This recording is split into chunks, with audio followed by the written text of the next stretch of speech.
Alright, well what we're working on today is a 2010 Mercury Milan. It's a flex fuel car.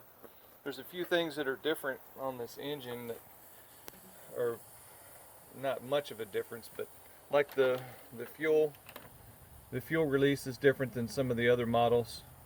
You just pop that little thing off and it comes off super easy. But what I'm doing is I'm doing the valve covers on this, and I showed a video on this before, and I didn't show much of the EGR or taking off the intake.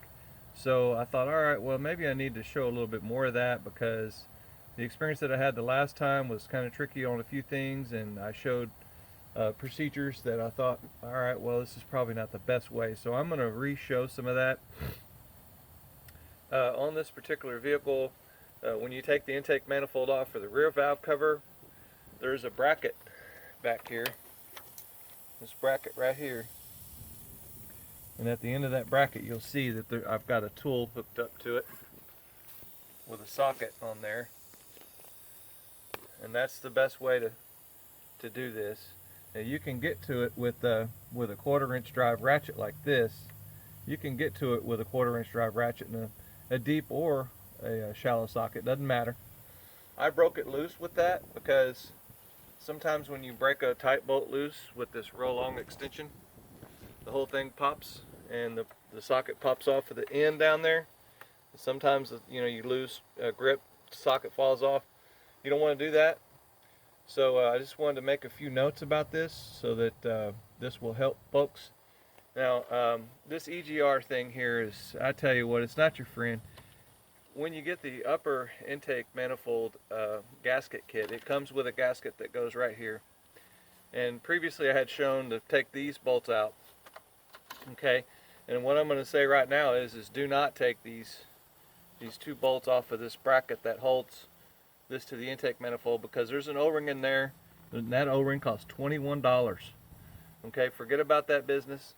Just take these two 10mm bolts off of this EGR valve here and clean that up, and you can do that gasket and not worry about that O-ring, because that sucker's way too expensive. Nobody wants to mess with that. And on this particular model, I think this is a vapor hose, and it's quite a bit stiffer than some of the other models, so it doesn't cooperate as well. So you might have to mess with this some, because see, I've just moved it just a little bit. It goes right here. I've moved it just a little bit and I feel lots of tension, okay? And if you've ever worked on any Ford or any car in general, and when you have tension on hoses and stuff like this, you got to be careful. You don't want to bust a bracket or something and have this little module back here flying around.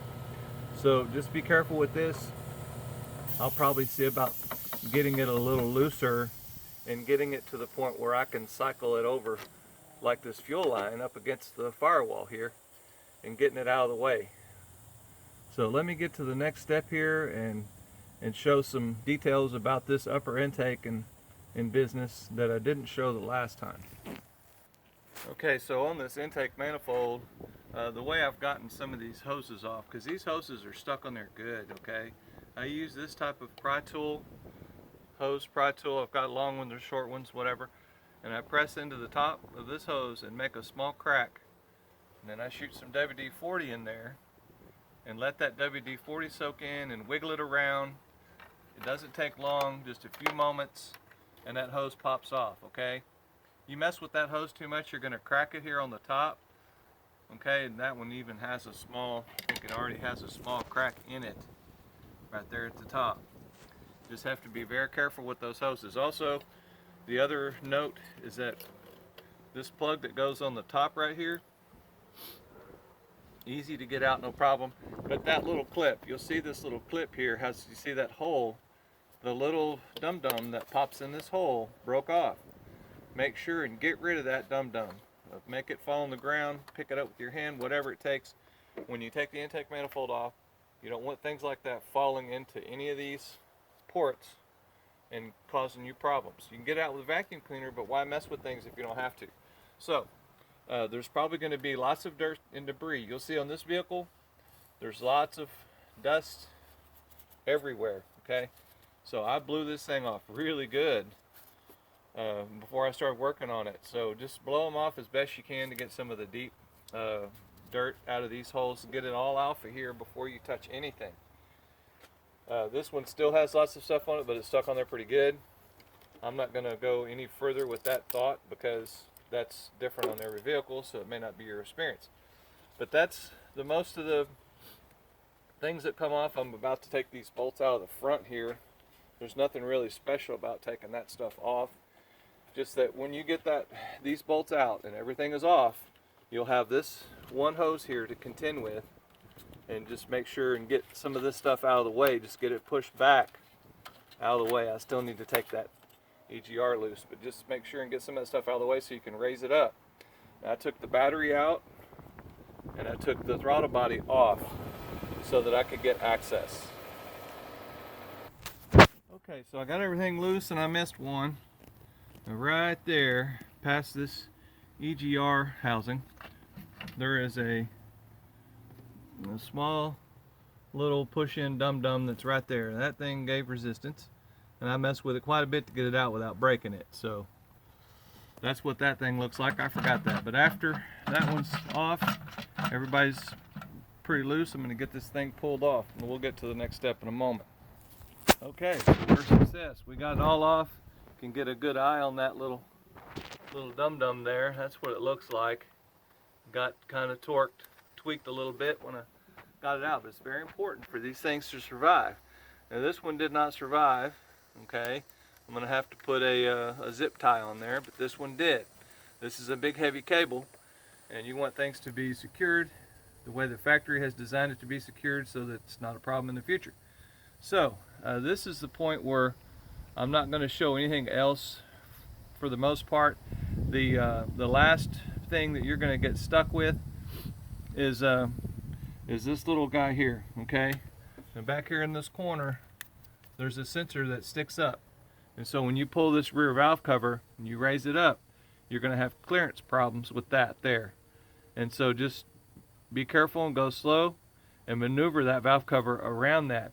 And that's all I'm going to show for this. I mean, the valve covers are not that big of a deal to pull off once you get to this point here. Just make sure you clean it up and do a good job. And if your car has over 100 and some thousand miles on it, pull some spark plugs and have a look at those. Now, before I do anything else, move tools, go get a cold drink, whatever, I'm going to clean this off here and I'm going to put some tape over it. You don't ever want to leave this like this. Anything could fall in there. One of my cats could get up here and mess around and knock something in there. I wouldn't know it. So please do your homework and cover that stuff up.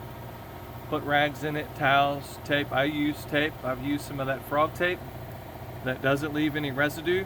So some of the masking tapes, when you use those and you pull them off, it leaves sticky stuff, and that's not good for anything, so you have to clean it again. So just be aware of some of those things. And also, we have an open fuel line, and that other fuel line over there by the hammer has fuel in it, so just be careful of those things.